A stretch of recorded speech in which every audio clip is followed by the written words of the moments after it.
Howdy, folks. Steve from Dunbar Photographic. We have a new toy that I'm going to present to you, along with some image samples. I went out a couple days ago and grabbed a few shots. I wanted to do a little bit of black and white, monochrome, landscape, using my used, not brand new to me, but renewed Canon 24 to 105 f4 LIS. I call it the Chunky Monkey. This is my Chunky Monkey. It is a superb pieces of glass.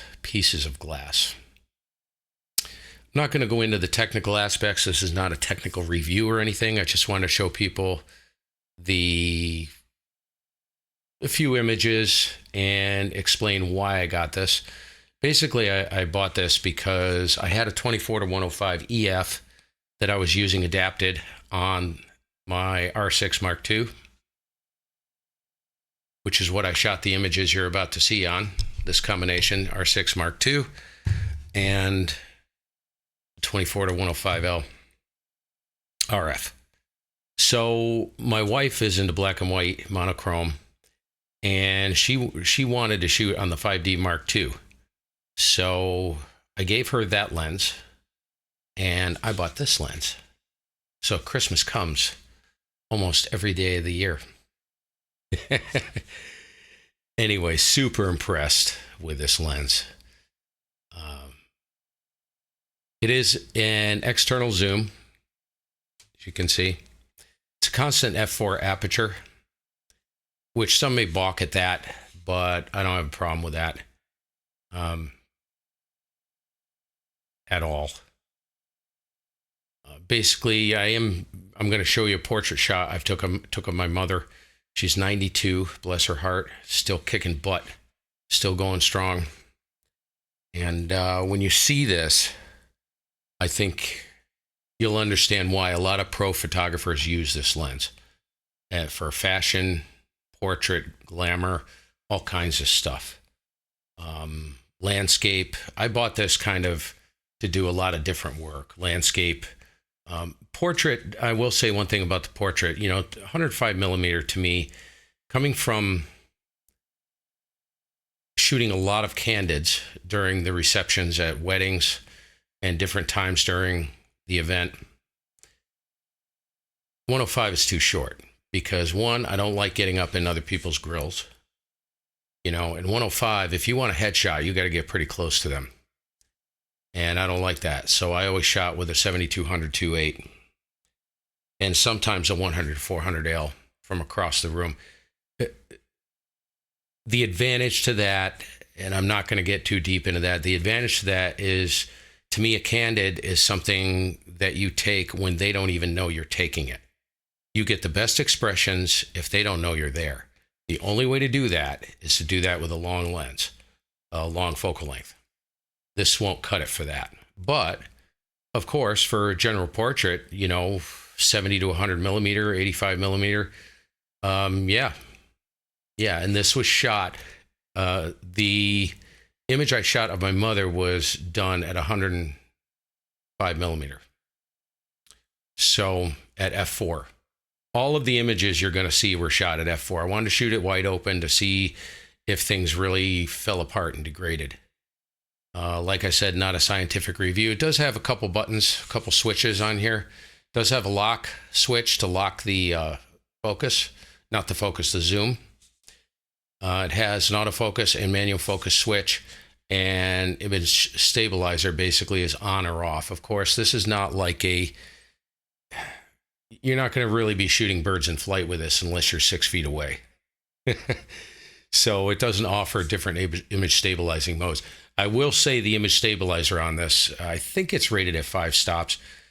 I can't confirm that, but paired with the R6 Mark II, it's terrifying. It's really, really good. And all of these shots, except for the water shots, were shot handheld. The water shots were shot on a tripod, which I screwed up because I only got one satisfactory usable image, and it was luck. Because if I'm on the tripod, I want to shut the image stabilization off. So what I think was happening was it was struggling. It was fighting. So you really want to shut that off here on a tripod. Same rule as going all the way back. So I kind of boboed that one. But I did get a really nice shot, and I think you'll see the detail is quite stunning for a zoom. I will say a lot of people refer to this as a kit lens, and I can understand that because it was offered in kit form along when you buy a camera, one of the cameras.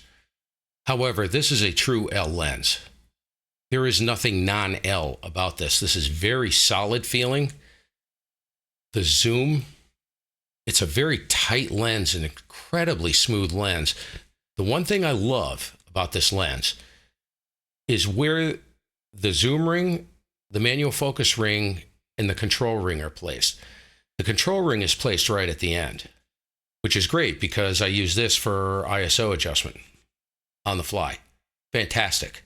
Easy to find. Of course, it's very compact and very small. I mean, this thing is tiny. Look at this. This is crazy. I cannot believe how small these RF lenses are. It's just amazing. And the quality, the glass, the sharpness, the resolution, dynamic range, flipping dynamite on these lenses. It really is. It's remarkable. Not particularly cheap. I picked this lens up. It was renewed. Picked it up off of Amazon. I can't remember what I paid for it.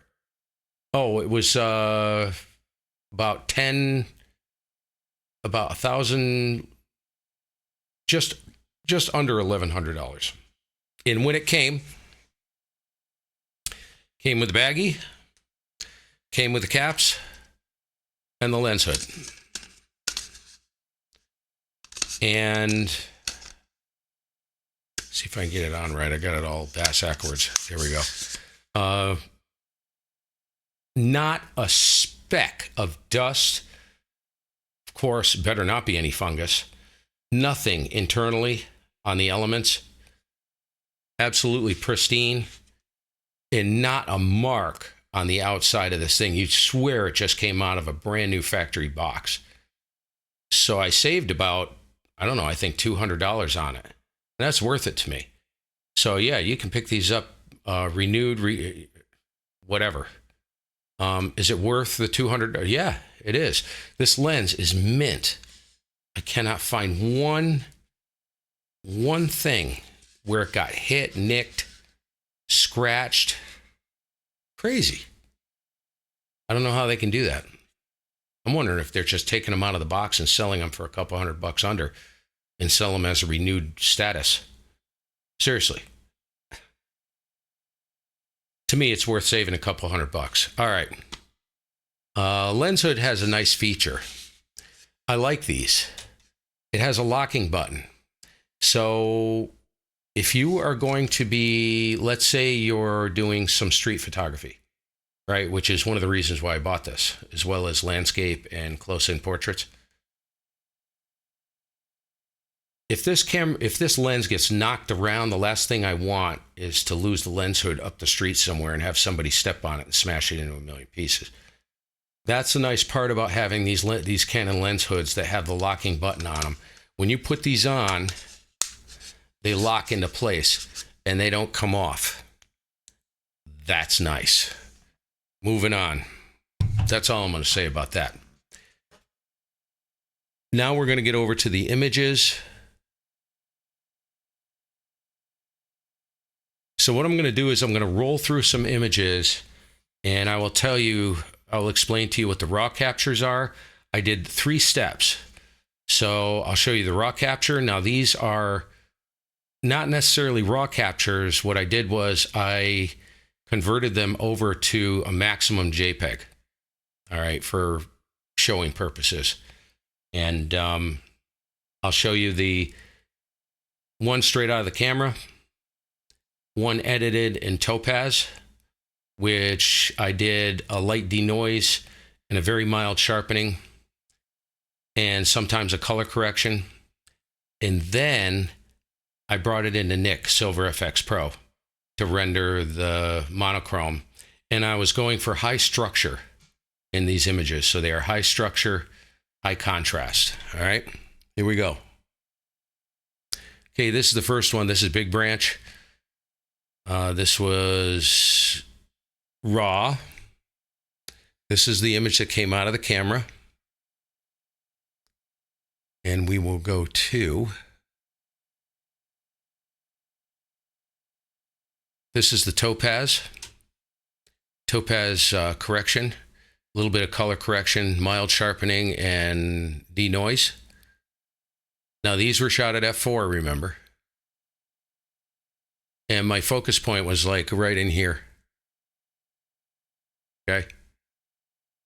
And we're going to go to the edit. So that's the edit. We're going to scroll in. Check this rock out right here when you see this. That's 100%.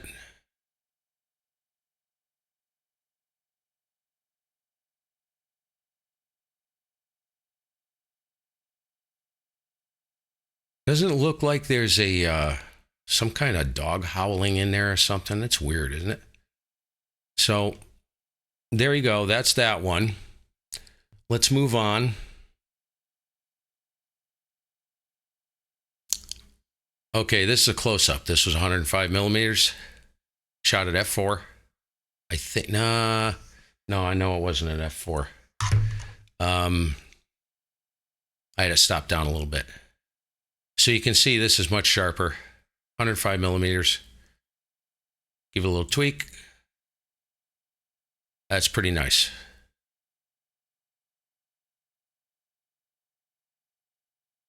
Okay, we're going to go to the Topaz Correct. There's a correction in Topaz for color, mild sharpening, and denoise. And we're going to go to the edit. Pretty banging, right? I love how these rocks in the background are kind of out of focus. It's gone out of focus. Pretty cool. All right. Let's go to the tracks. So this is something I was concerned about, which I saw on a video somewhere. See the flare? And this was at, probably 24 millimeters. This was, and the sun was over here. It was coming in. So it just snuck in past the hood, and I got a nice big pop of flare right there. Kind of annoying. This lens is prone to flare, but you are talking about 24 millimeters. So there you go. And we're going to go to the Topaz Correct. Okay, there's a and this is not a finished correction. This is just a quick correction done. Now we're going to go to the monochrome. Where are you? There we go. There's the high structure monochrome. I like this here. The different tones in the mountain.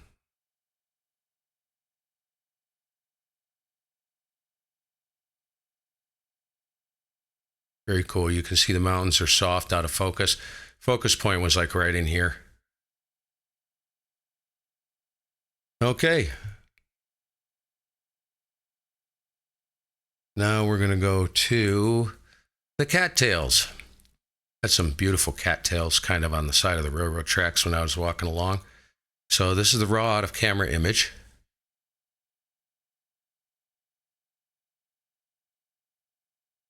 This is the Topaz correction. And this is the high structure crop.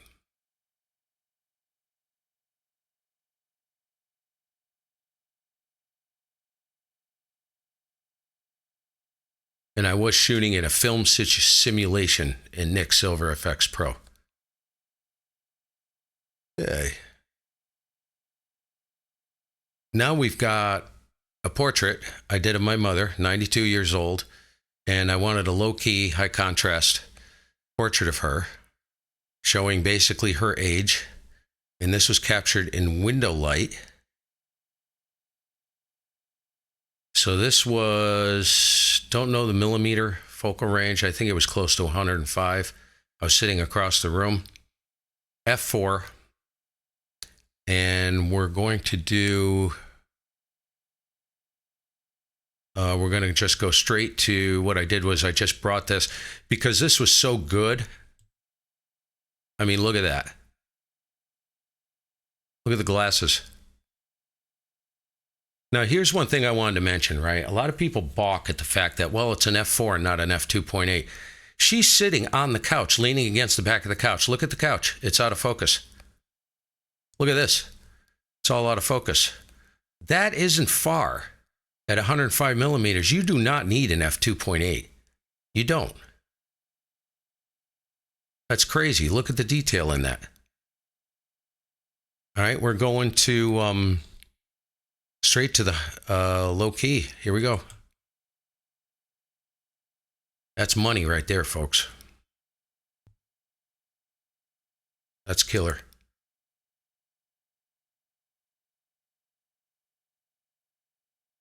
Bless her. Okay, let's move on.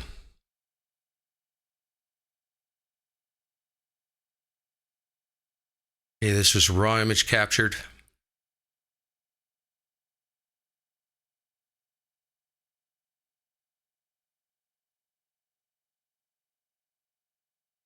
And let's go straight to the high structure. Yeah. Love the mountains right there. That's zoomed in a little bit in the same spot as before. Love the different tones. But this lens cranks, man. She's really, really nice. I love it. Okay, let's go to railroad tracks. Oh no, this is the railroad tie. So I was walking by, they had a stack of railroad ties here on the tracks. And what I did was I pulled focus right in here. Not right here, but I pulled focus. I wanted roughly in the center of the log, even though it's free space, just to see how it did. This is F4. This is with the topaz correction. You can see right in here. And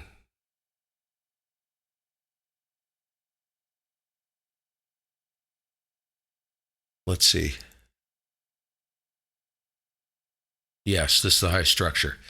So that is through Nick Silver FX Pro.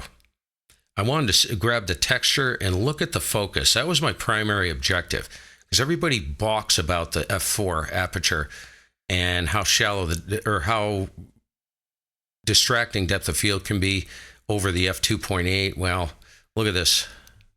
These things are on top of each other and they're blown right out. This is maybe 10, 12 inches away. So, and you can see it start to go out of focus all around here. See this? This is all out of focus. As you come into the center, it gets sharp. So, yeah, and I shot this purposely at an angle. All right, so here we go. Heading over to the mill.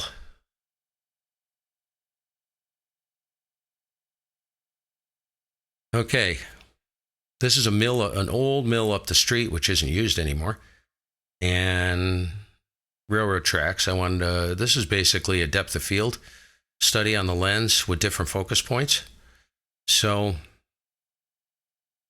zoom in here. This is right out of camera.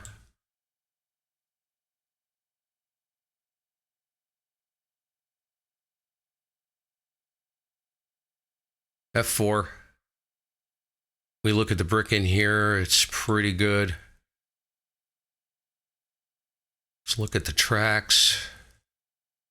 Down in here, you can see this is out of focus. Not quite sure where. I think I pulled focus up in here somewhere. Look.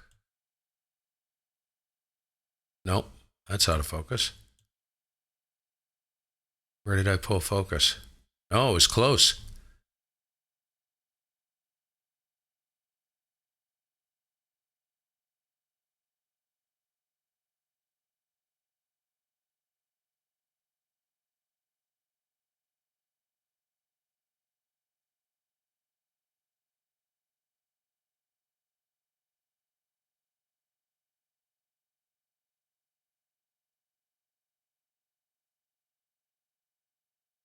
Yeah, I can't figure it out. I wish I had the camera data. So anyways, I do know that that was wide open at f4. So we're going to go to the topaz corrected. So let's see what happens here.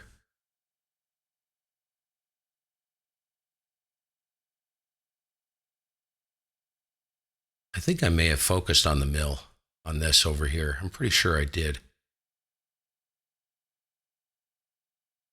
Okay. Now we are going to go to the high structure, the edit. Love the sky. Love the depth.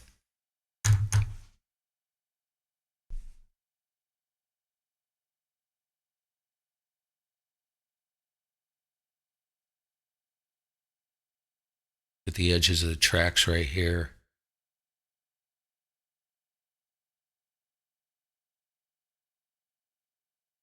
Oh, yeah.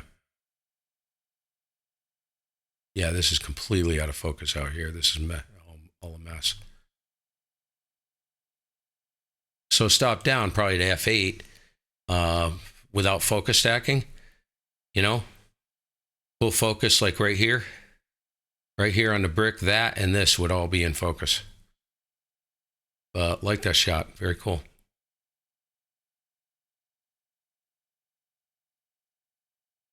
Okay, railroad ties.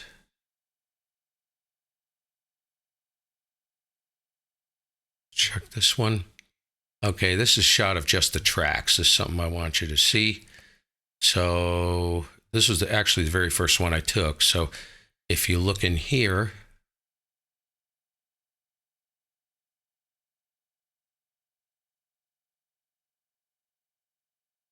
I got focus right in here. Right in here. That's really nice. You look at the right in here. You can see this is out of focus. And if you come back this way, so you can see the focus start to fall off. See this as it goes up? 2, 3 railroad ties. So F4, I wouldn't sweat it, man. I mean, look at the background. Gone all fuzzy. This is at 24 millimeter. I can tell you that. Oh, wrong one. Sorry.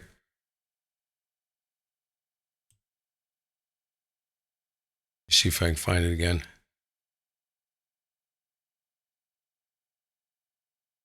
Okay, that's the raw. This is the topaz corrected.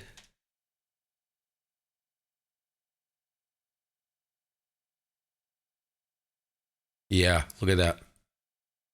See how she starts going right out? Tack sharp right in here. Depth of field is not that broad. You'd think it would be at 24 millimeters, but it does fall off. That's what I was checking. This is the edit.